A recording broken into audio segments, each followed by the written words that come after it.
place work? You're ready. That's where we're going to have the dog get up onto an elevated surface. I'm just going to go ahead and use my benches that are out here, but this includes your cot and basically anything that's elevated that's safe enough for the dog to get up on and hold their weight. It can also include getting into the car. If you're at the vet and they need to get up on a scale, that's a place cue. Molly, place. I'm going to point. I'm going to click when I see her feet hit the object I indicated. Good. Off. Place. Good. Sit. If I care about what position she's in, I'm going to just give her the cue to sit or down up on that surface. Otherwise, she's free to give me whatever position she wants, including standing there. Off. I'm going to click on that off cue. That's all 4 feet on the ground. Place. Good. So I'm clicking a lot of these, but I don't have to click every single one. Off. Place. Off. Place. Down. But once I click, I do need to pay the dog. That means payment is coming. Down. Off. Good. Molly, place. Down. And if she doesn't, I might use my leash. There you go. We're going to go ahead and do a stay. So the hand signal for stay is an open hand side to side. If I was next to her, I would just change it to where she sees the palm like this. I'm facing her now, so here, versus if she was in heel, I would do it this way. Okay, so that's stay. I'm going to move away from her. I'm going to click and I'm going to return. I'm going to go a different direction, a little further, click and return. She's got this leash on, so I'm just going to gently drop it on the ground. I don't want to pull it because she's likely to follow that tension because that's what we've worked on. I'm going to start moving around the circle here. Let's get her back up. Thank you. Down. This is important. We want to use the down. We want to use this elevated surface to help her learn how to hold this position. Down. So if I need to help kind of reorient her to make it easier, I'll do that. But she could have held the position. She just shifted and then she fell off. So if I have to help her, I will. But we want the actual surface to do the job so that I don't have to help reset her. Now, she's in a stay. I didn't tell her to stay again. You can, but I try not to do that all the time. I'm going to move, click and return.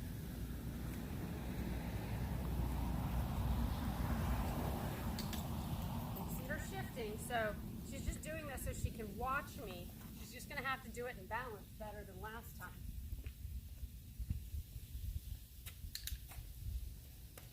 I will click and return. So if you hear me click, it means I'm about to return to her. So I might get somewhere, I might spin around a little bit, I might stand there, stare at her, do nothing, and walk away again. I'm doing all of that because I don't want her thinking that when I stop and face her, I'm going to call her to me. I might call her, but I don't want her to think it's a body cue that as soon as I assume this position, it's going to happen. Otherwise, you have a dog that will break the stay to do recalls before you actually give the cue. And that's because they've learned the body cue. Good. Molly, come. Yes, good girl. So when I call a dog to come to me, the most important thing that you can click is the very beginning of the recall, which essentially for her was jumping down and hitting the ground. So I want to click that first step towards me, and then when she gets to me and sits, I can click again if I want. So now we'll put in some recalls with the stay. Molly, place, sit. Good. Wait till she's done chewing. Side to side, stay. Gonna move away. We're gonna start a new game. I may not do as many repetitions of leaving her and coming back, but I do want to kind of start our some. Molly, come.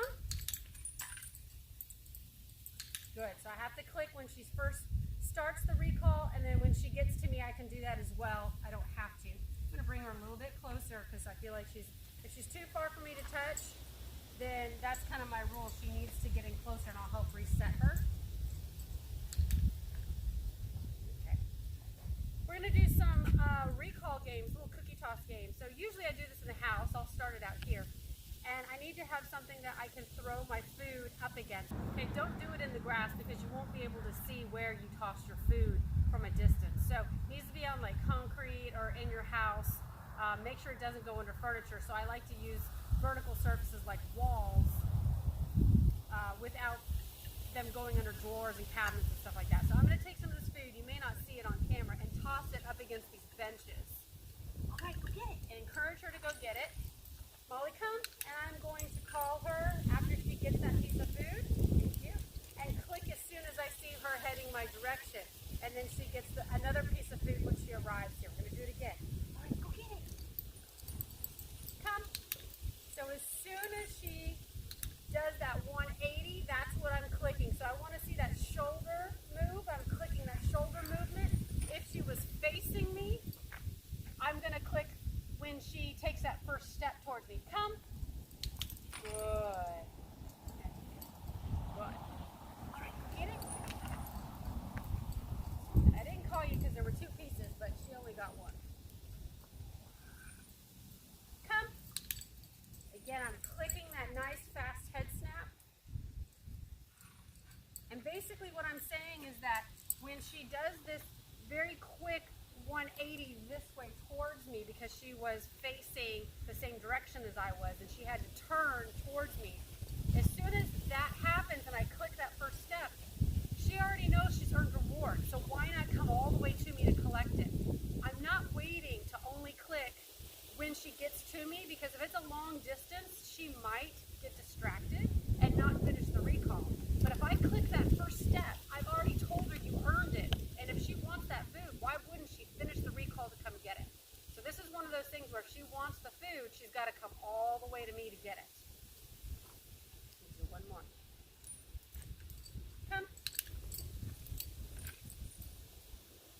Good. Take a piece of food. Okay. Molly, get it. Molly, come.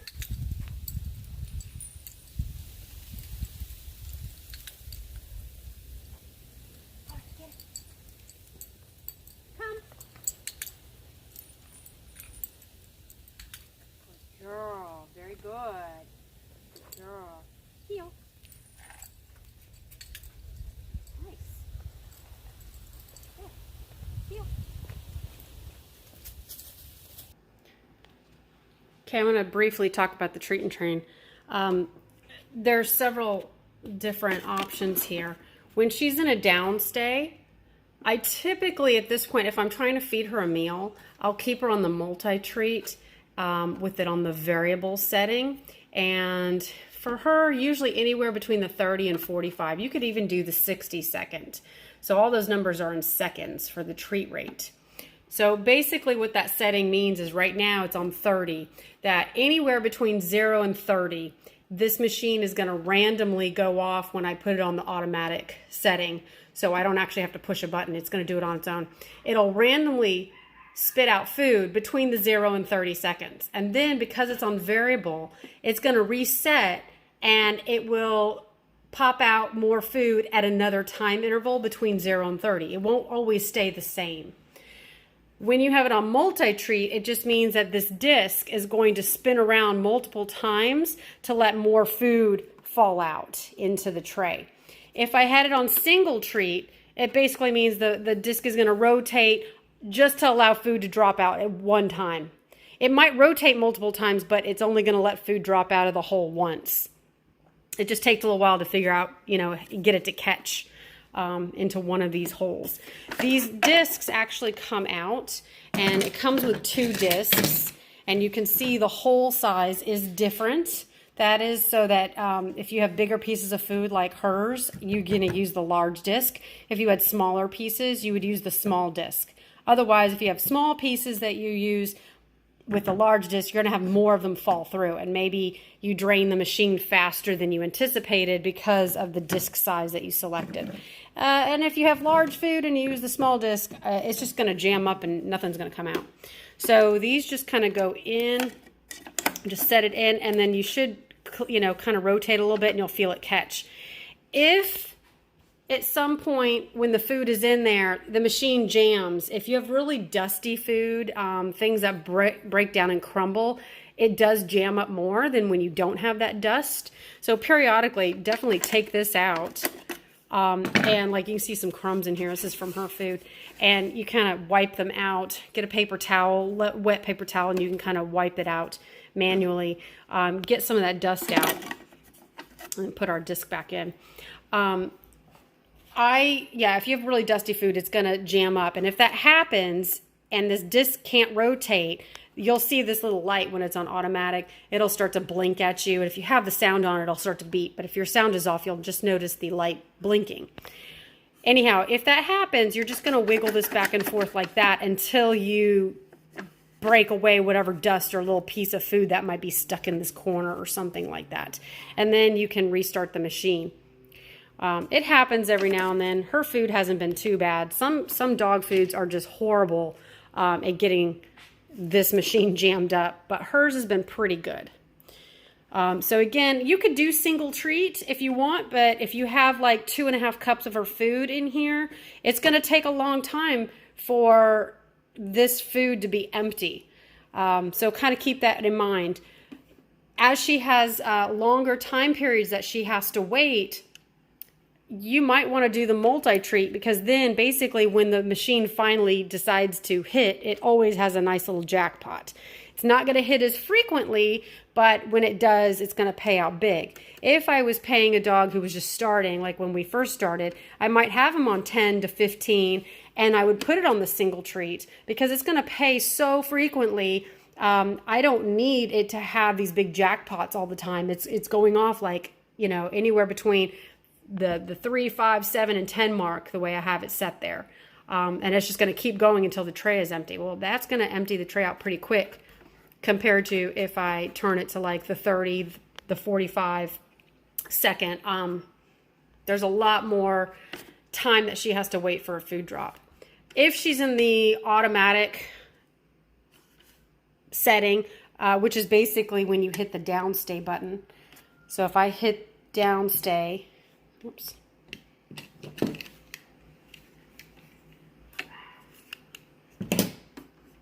I may not have my channel correct on this. I have so many remotes. Okay, I'm going to turn this off. I'm not sure what channel I'm on. There you go. All right, so this remote is set to channel 4. All right, so it's going to keep doing that because I have no food. So he's not going to be happy. He's trying to get food and there's nothing loaded. All right, we'll try again. Now I know.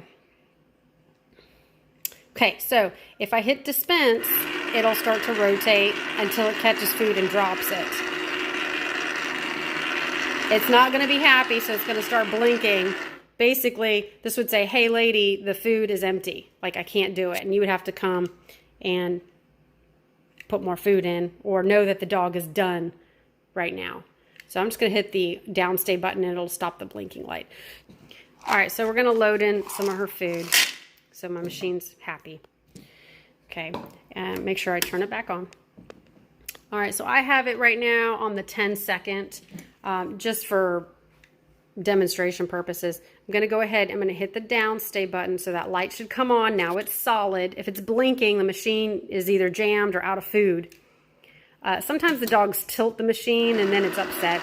So now it's going to spin until it catches some food and drops it out. Okay, so that was, again, we're on single treat. If I put it on multi-treat, it's going to spin around more times. Okay, and I don't know, it's usually 2 or 3 times it'll spin around and keep spitting food out. So the beep, if you want volume, every time it goes off, now it should beep and then spit food out.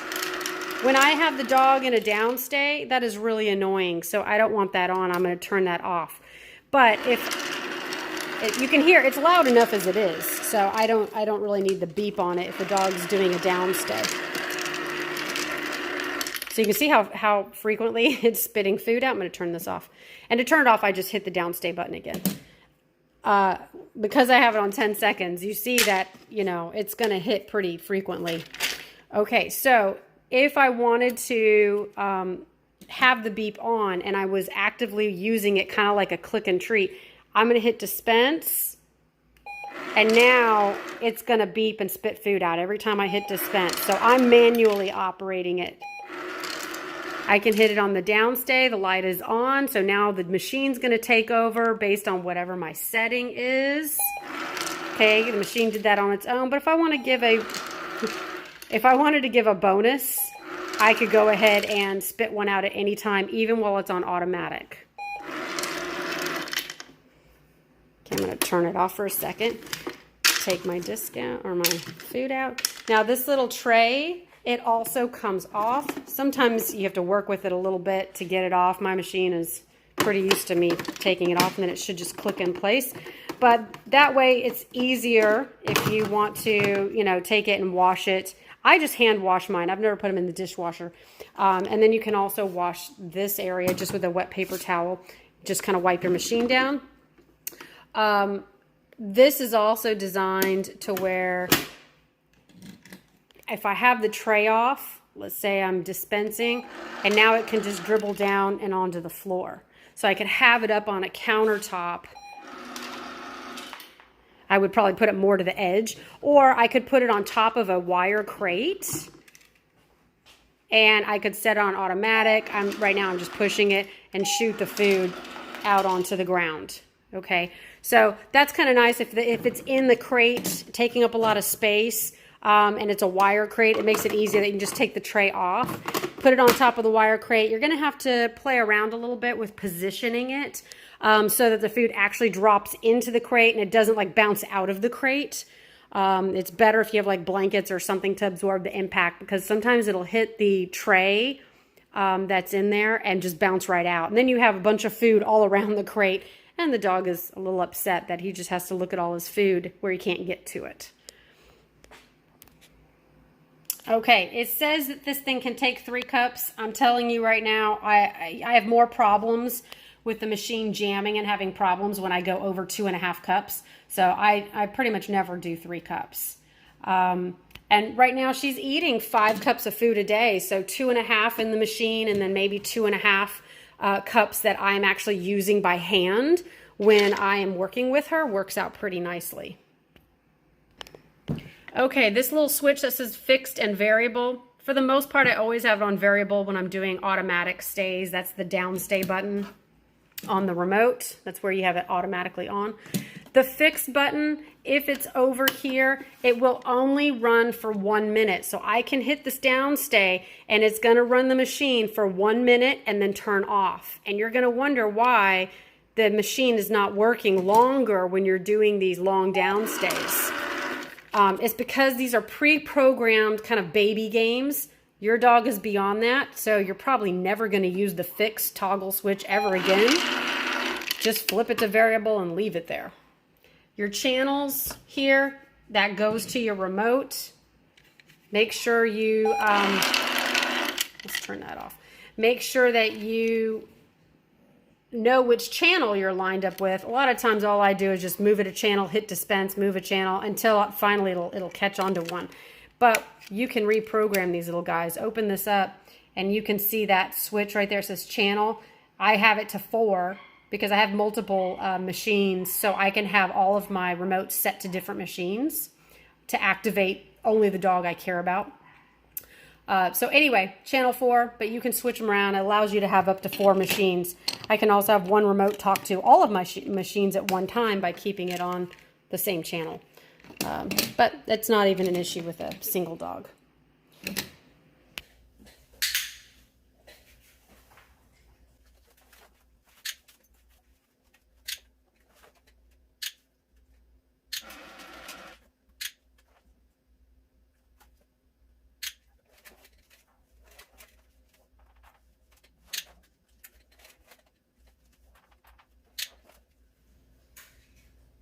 Rocky, free.